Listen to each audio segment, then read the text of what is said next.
교회와 나, 오늘 전할 설교의 제목입니다. 우리는 지금 고린도전서의 16장까지 있는 말씀에 3장 읽었습니다. 초입부죠.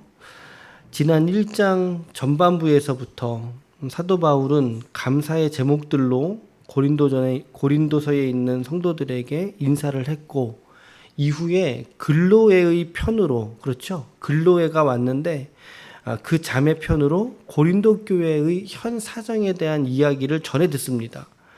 그래서 몸통의 전반은, 본문의 전체의 절반은 전해 들은 이야기라고 말씀드렸어요. 전해 들은 이야기에 대한 답변이고, 후반 7장 1절 후반부는 어떤 거? 전해 받은 글에 대한 답변을 기록하고 있다. 이렇게 구조를 간단하게 나누어 봤었죠. 우리가 읽은 본문의 위치는 1장 10절에서부터 시작이 된 분쟁의 소식의 연장선입니다.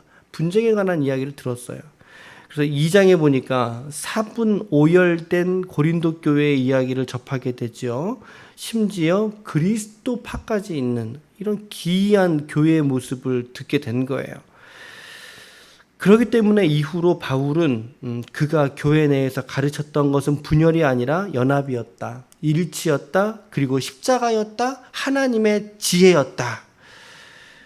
그러나 그 하나님의 지혜인 십자가를 온전하게 깨닫기 위해서는 어제 말씀에서는 뭐였습니까? 성령의 도우심이 없이는 이거 불가능한 거다. 하나님의 지혜, 하나님의 속마음까지 통달하시는 분이 누구시기 때문에, 성령이시기 때문에 이 말씀이 어제 말씀이었어요. 그래서 그저께는 십자가와 나, 어제는 성령과 나, 그리고 오늘은 교회와 나, 이런 묵상의 제목들을 좀 드려보는 것입니다.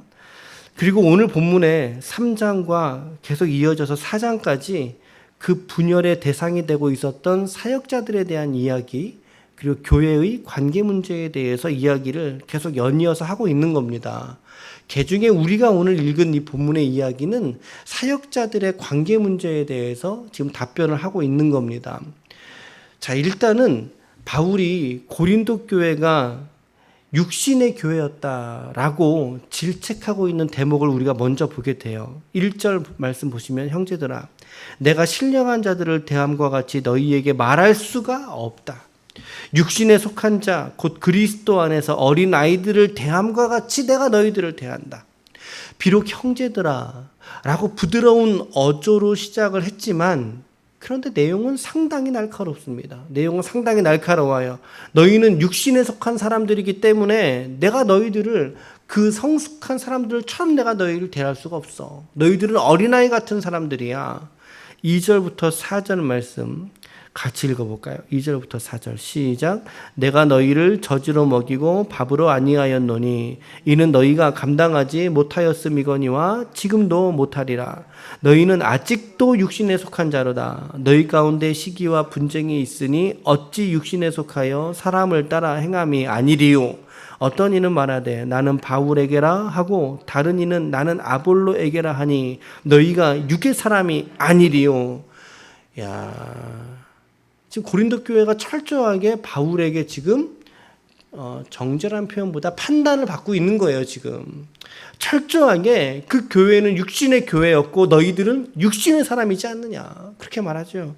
그 증거를 뭐라고 지금 가져오고 있어요? 너희들 서로 분열하고 있지 않느냐. 세속적인 가치관을 가지고 교회에다가 당을 나누고 파당을 나누고 분열하는 모습 볼 때 너희는 여전히 육신에 속한 자들이야. 그러니까 바울이 밥으로 먹일 수가 없더라 이거죠. 깊은 진리를 떠서 먹일 수가 없더라는 거죠. 그나마 뭐로 먹였어요? 저주로나마 조금 먹을 수 있던 것이 바로 고린도 교회의 성도들의 영적 수준이었다는 거예요. 이게 얼마나 바울이 답답했는지 몰라요. 얼마나 바울이. 그러면서 5절 말씀해 보세요. 그런즉 아볼로는 뭐냐? 또 바울은 뭐냐? 그들은 각각 하나님이 그들에게 맡겨주신 대로 사명으로서 교회를 감당했던 것인데, 너희들은 그들을 바라보면서 육신에 속한 너희들로 인해서 지금 교회가 파가 나뉘어지고 쪼개지게 생겼지 않느냐. 그런 어조예요. 그런 의미예요. 교회가 갈라져 버리는 일이 생기게 됐다는 거죠. 근데 5절 말씀을 여러분 잘 보시면 누가 빠졌죠? 누가 빠졌어요? 게바가 빠졌죠. 그렇죠? 게바가 빠졌어요. 한번 생각해 보세요. 왜 빠졌을까요?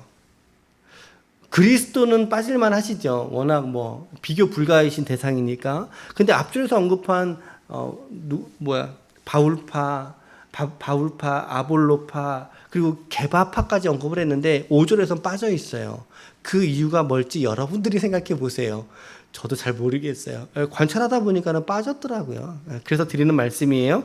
여러분들이 한번 생각해 보세요. 인터넷을 찾아보시든 주석을 좀 읽어보시면 좋은데.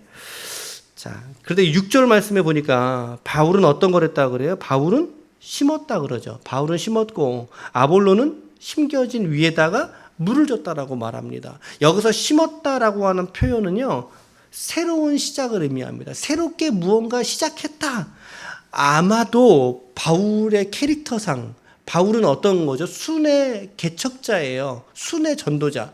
그러니까는 바울의 특성상 전도를 통해서 계속적으로 사람들을 복음 전도로 설득하고 교회를 개척하고 하는 일들, 고린도 교회를 중심으로 한 인근의 교회들이 분명히 개척됐을 거예요. 당시 언급했던 교회라고 하는 말의 의미는 뭐라고 그랬어요? 건축물이 아니라, 그렇죠, 사람, 가정이었다는 거죠. 가정. 그러니까 고린도 교회를 중심으로 한 인근의 교회들이 개척됐을 거예요. 이건 누가 했다고요? 바울이 했다는 거죠. 복음 전도의 사역으로 영혼들에게 예수의 메시지를 전하는 것은 바울이 했지만, 그런데 그렇게만 해서 성도들이 성장하는 게 아니잖아요. 그 위에 여러분 씨가 심겨졌어요. 씨가 심겨졌으면 거기에다 뭐 해야 돼요? 물 줘야죠. 물 줘야죠. 여기 앞에 화분이 있잖아요. 제가 나뭇잎까지 닦아본 건 처음이거든요. 예, 이게 자꾸 좀 노란색이 띄는 것 같아서 뭣도 꽂아보고, 그리고 나뭇잎도 닦아보고, 그렇죠. 그러니까 바울은 심었고 아볼로는 그 위에다가 물을 주면서 잘 자라기를 기대하는 마음으로, 그렇죠.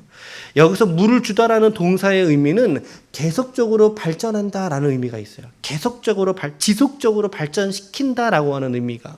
그러니까 아볼로와 바울의 사역은 결국에는 어느 누구의 사역이 더 뛰어나다라고 평가할 수 있어요, 없어요? 없어요, 여러분. 누구의 사역이 더 뛰어나다라고 결코 말할 수 없는, 다시 말하면 이 사역은 수직적인 사역이 아니라 수평적인 사역이었다라는 거예요. 수평적인 사역. 복음 전도가 없으면 어떻게 물을 줄 수가 있겠으며, 물을 주려고 해도 복음 전도가 개척된 교회가 없으면 어떻게 물을 줄 수 있겠느냐라는 거죠. 서로가 불가능한 일이다. 상호 필연적인 관계라는 거죠. 수평적으로 같은, 질적으로 차이가 전혀 날 수가 없다는 거죠. 그러나 질적으로 차이가 나는 수직적인 차이는 하나님과의 차이점이죠. 그들과 하나님과의 차이점. 6절과 7절 다시 보세요. 나는 심었고 아볼로는 물을 주었으되 오직 하나님께서 자라게 하셨다.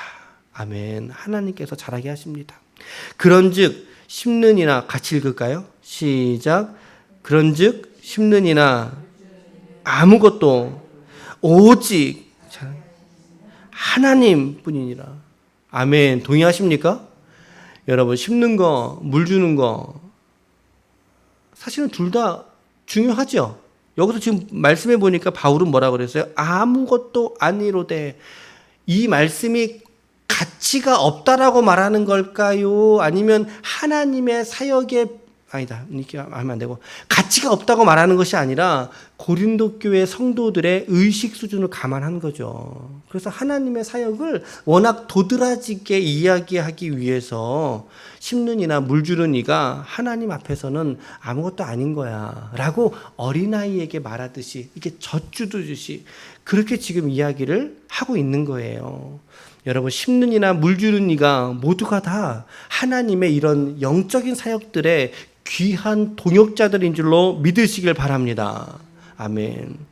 8절과 9절 말씀에 보면 이 이야기를 하잖아요. 8절과 9절도 같이 읽을까요? 시작. 심는 이와 물 주는 이는 한 가지이나 각각 자기가 일한 대로 자기 상을 받으리라. 우리는 하나님의 동역자들이요 너희는 하나님의 밭이요 하나님의 집이니라. 바울이 앞전에는 농사꾼처럼 식물을 기르는 것에 사역을 비유했다면 이제는 건축하는 것에 건축자의 비유로 바뀌게 되지요. 10절 말씀에 연이어서 내게 주신 하나님의 은혜를 따라 지혜로운 건축자와 같이 터를 닦아두매. 바울이 터를 닦는 사역을 했다는 거예요. 다른 이가 그 위에 세우나. 다른 이는 누구겠어요? 아볼로를 말할 수 있겠죠. 각각 어떻게 집을 세울지 우리 서로가 조심하고 주의를 기울이면서 아주 신중하게 하나님의 교회를 세워가야 한다는 거죠. 그러나 바울은 터를 닦아두었고, 그리고 다른 이는 그 위에 건축물을 올리지만, 그러나 그 땅의 터는, 그 땅의 기초는 누구라고 얘기하는 거예요? 그렇죠. 11절에. 이 닦아둔 것 외에 능히 다른 터를 닦아둘 자가 없으니 이 터는 곧 예수 그리스도시라. 아멘. 여러분, 교회를 하나님의 밭으로, 하나님의 집으로 생각해 볼 수 있어요. 여러분들을 하나님의 밭으로, 하나님의 성전으로 여러분 우리를 생각해 볼 수 있다고요. 그러나 이 교회의 기초는 오직 한 분밖에 없으니 교회의 기초는 결코 바울이 될 수 없어요. 헌신을 할 수 있으나 그가 교회의 기초가 될 수 없어요. 아볼로가 될 수 없고, 게바가 될 수 없고, 목사가 될 수 없고, 그 교회의 기초가 누구시라는 거죠? 예수 그리스도인 줄로 믿습니다. 여기서 예수 그리스도가 터라고 이야기할 때 이 터는 교회의 통일성과 불변성을 의미한다. 통일성과 불변성. 결코 변하지 않을 영원한 단 하나의 가치 위에 교회가 세워진다. 여러분들의 신앙이 세워진다. 그렇죠? 그리스도. 바울도 아니고 베드로도 아니고 아볼로도 아니고 오직 한 분이신 그리스도 위에 오늘 여러분들의 믿음의 신앙의 집을 든든히 세워갈 수 있기를 축복합니다. 그럴 때 우리가 창수가 나고 비바람이 불어도 흔들리지 않는 신앙이 되는 거예요. 여러분, 교회는 바로 그리스도 위에 세워진 공동체라고 하는 것을 오늘 잊지 마시길 바랍니다. 오늘 간단하게 3가지 적용을 드릴게요. 첫 번째는 나는 과연 날마다 성장하고 있는가라고 하는 질문을 던져보세요. 여러분들 스스로에게. 바울이 고린도에서 목회를 1년 반 정도 목회를 했다고 하죠. 1년 반 정도. 여러분, 사도 바울이 목회했던 교회예요. 다른 누가 아니라, 거기 어떤 목사님이 아니라 사도 바울이 목회했던 교회예요. 그 교회가. 그런데 참 신기하죠. 그토록 교회 역사 속에서 예수님 다음으로, 종교학에서는요, 우리 기독교의 시작, 개신교의 시작을 예수님으로 안 봐요. 사도 바울로 본다고요. 사도 바울로. 그 정도로 우리 기독교 신앙의 근간과 교리와 신학을 집대성한 사람이 바울이에요. 바울. 그런데 보세요. 그가 목회했던 고린도 교회예요. 근데 어때요? 자기 이름의 명성에 맞게끔 그 교회가 쭉쭉쭉쭉쭉 자라났어야 되는데 어떠냐고요. 엉망인 채로 남아있지 않습니까? 조금도 성장하지 않았어요. 이 교회는. 조금도 성장하지 않았어요. 이거 바울이 잘못 가르쳐서죠. 맞습니까? 바울이 잘못 가르쳐서입니까? 아니죠. 여러분, 개인의 신앙은 개인에게 달려 있어요. 여러분들의 신앙은 누구에게 달려 있을까요? 그러면 누구에게 달려 있을까요? 조영빈한테 달려 있나요? 아니죠. 내가 얼마나 이 신앙 속에서 성장하기를 내가 갈급하느냐. 그렇죠? 말씀을 읽을 생각을 내가 하루 동안 살아가면서 얼마나 내가 가슴속에서 갖고 있느냐. 얼마나 내가 일상 안에서라도 기도하려고 애쓰느냐. 이건 누구의 몫이라는 거예요, 이게. 우리의 몫이라는 거예요. 누가 해줄 수 없는. 사도 바울이 목회했던 교회에서조차도 너희들은 육신의 교회야 라고 정죄하잖아요. 말하잖아요. 여전히 세월이 지났음에도 불구하고 전혀 성장하지 않은 그들의 모습을 보면서 지금 바울이 땅을 치고 있는 거예요. 그러니까 이 모습을 보면 저도 두려운 면이 있죠. 주님이 내 믿음과 저의 신앙을 보면서 영빈아, 너는 어쩜 그렇게도 작년과 올해 어쩜 이렇게 똑같니? 그럼 너 내년에도 똑같을 거 아니니? 라고 하실까봐 솔직히 두려운 마음이 없지 않아요. 여러분들에게도 이런 두려움이 있으면 좋겠어요. 이거는 이제 나쁜 두려움이 아니죠. 경건하고 유익한 두려움 아니겠어요? 여러분들에게도 그런 두려움이 있으면 좋겠어요. 저만 갖는 두려움이 아니라. 그래서 우리 이 기쁨의 교회가, 이 제단이 영적으로 성숙해지고 자라나고 세워져서 많은 새들이 깃들일 수 있는 그런 교회가 되었으면 좋겠다. 이런 바람과 기도를 하게 되어집니다. 여러분들은 날이 지나고 달이 지나고 세월이 지날수록 더욱더 그리스도의 마음을 깨닫고 그 안에서 성장하고 자라갈 수 있는 성도가 되시기를 축복합니다. 아멘. 첫 번째 적용. 두 번째 적용은요. 내가 바로 이 교회의 영적 바울이 되고 영적인 아볼로로 부르심을 받았다라는 거예요.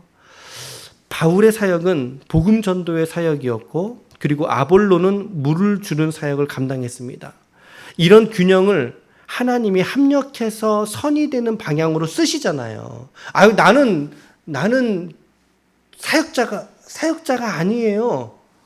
저는 사역자가 아니에요, 목사님. 여러분, 천만의 말씀입니다. 5절 보세요, 5절. 5절에 보면 각각 주신 대로 너희로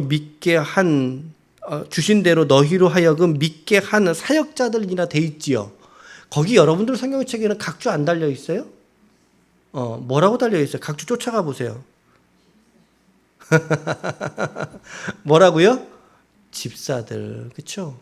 여러분, 동역자라는 단어와 집사들이라고 하는 단어가 같은 단어예요. 그러니까 같은 의미예요, 여러분. 그러니 이 교회를 섬기는 몫이 목회자인 저만의 몫일까요? 아니면 우리가 함께 해야 될 하나님이 우리에게 주신 상급일까요? 그렇죠? 여러분들이 하나님의 동역자로 부르심을 받았습니다. 믿으십니까?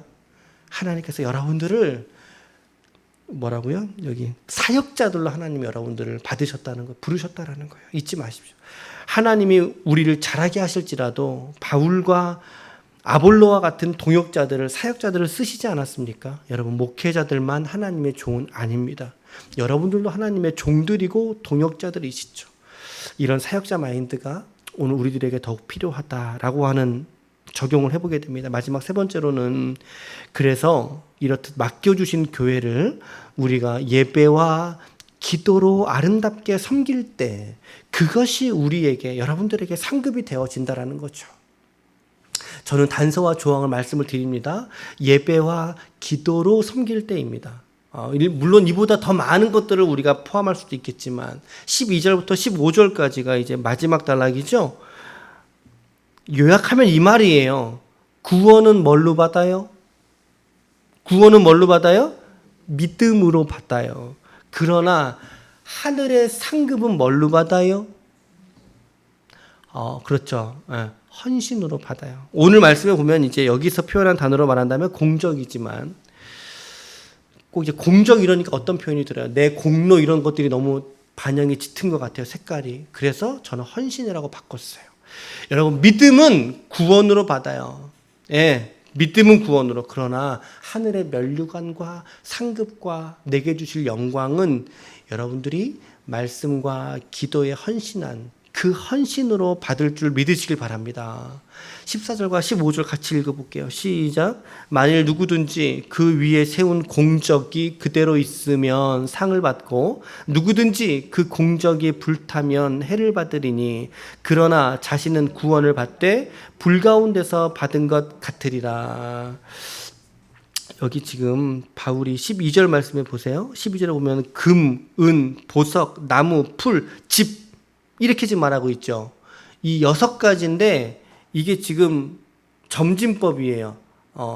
앞에 있는 3가지는 안 타는 거예요. 근데 뒤에 있는 3가지는 타버리는 거예요. 그리고 맨 앞에서부터 맨 뒤에까지가 점점 가치가 없는 것들로 기록을 하고 있지요. 오늘 여러분들이 하나님 앞에 드리는 헌신이 어떤 헌신들인지 우리가 한번 생각해 봐야 돼요. 내가 주님께 금과 같이, 은과 같이, 보석처럼 타지 않을 것들로 헌신하고 있는가? 아니면 나무나 풀이나 집처럼 주님이 오실 그날에 하나님이 우리의 공적을 테스트하시를 그 불을 우리에게 쏘셨을 때 우리의 이 공적이 이러한 나무나 풀이나 집처럼 타버리는 것은 아닐까라고 하는 마음, 이러한 경건한 서원의 두려움들, 이것들이 우리 안에 있어야 되는 거죠. 불 가운데서 구원받는다 표현되어져 있어요. 여러분들이 우리가 옷을 입고 불을 지날 때 우리의 옷가지들은 어떻게 돼버려요? 다 타버려요. 벌거벗은 모습처럼 구원받는다라고 하는 의미예요. 그러나 이 땅에서 하나님의 나라와 영광을 위하여 우리가 말씀과 기도에 헌신하는 삶을 살아가게 될 때 예수 그리스도처럼 말이죠.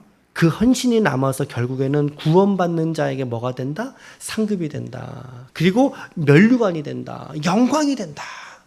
우리가 요한계시록 묵상하면서 깨달았던 진리들이죠, 여러분들. 오늘 우리가 하나님의 나라와 의를 위하여 그리고 내게 주신 이 교회를 위하여 드려진 기도를 주님은 영원토록 기억하실 줄로 믿습니다. 우리의 드려진 이 제단의 예배를 하나님이 영원토록 기억하셔서 헌신이 되어서 영원한 날에 이르면 우리에게 상급이 되고 면류관으로 주실 줄로 믿습니다. 아무쪼록 오늘 말씀에서 여러분들과 제가 듣고 보고 깨달은 바들을 여러분들의 일상 안에서 살아내심으로 말미암아 정말 하나님께 영광이 되시는 거룩한 교회들이, 하나님의 거룩한 사역자들이 다 되시기를 예수 그리스도의 이름으로 간절히 축원합니다. 아멘. 기도하시겠습니다.